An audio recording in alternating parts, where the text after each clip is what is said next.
Sunod-sunod na sumabog ang mga pambenta ng ilang tindahan ng paputok sa Lapu-Lapu sa Cebu. Minsan na yan nangyari sa Bocaue, sa Bulacan, na tinaguri ang firecracker capital of the Philippines.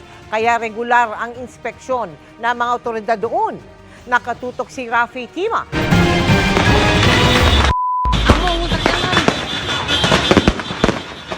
Mistulang napaga ang pagsalubong sa bagong taon ng mga taga-Sitio Capayas, Barangay Canhulaw sa Lapu-Lapu City sa Cebu, nang halos sabay-sabay na magsisabog ang mga tindang paputok sa isang stall doon.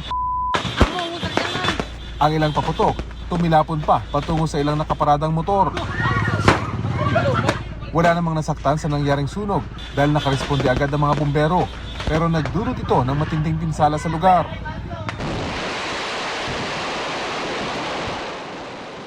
Hindi nalalayo ang eksena ito sa nangyaring malaking sunog noong 2007 sa tindahan ng mga paputok sa Bocaue, Bulacan na tinuguri ang firecracker capital of the Philippines.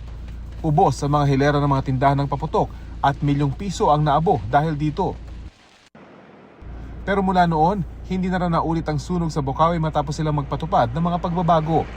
Pinakamahalaga rito ang pagbabawal sa pagtesting ng mga paputok sa lugar. Nagkalat ang mga karatula sa lugar bilang paalala.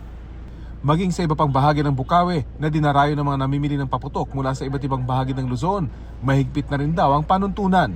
Meron no kaming fire extinguisher, tubig, buhangin, at saka fireball. Yun po, tsaka ito yung mga, ano tawag yan, yung tumutunog. May fire alarm po kayo? Oo, fire alarm. Maging mga dumadaan lang sa lugar na naninigarilyo, sinisita rin nila para iwas disgrasya. Anong sinasabi niya? Bawal po yan. Hindi kayo pwedeng mag-ano yan, dadamputin kayo ng pulis. Sumusunod naman. Kaya dapat naka-alisto ka rin. Tingin ka ng tingin sa paligid. Regular na rin daw ang pag-iikot ng Bureau of Fire Protection sa 75 tindahan at 7 manufacturing sites sa Bocaue para magpaalala sa mga panuntunan ng wastong pagbebenta ng paputok. Nililimitahan din ang mga nakaimbak sa mga tindahan. Meron lang po kasi talagang nakalaga kung ilan lang po yung po pwede dong imbak. Kasi the more na mas marami, mas nakakatakot yun. Tapos dapat maayos din yung paligid, wala masyadong dumi.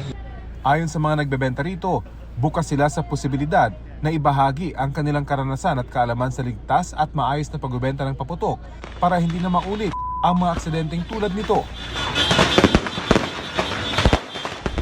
Para sa GMA Integrated News, Rafi Tima, nakatutok, 24 oras.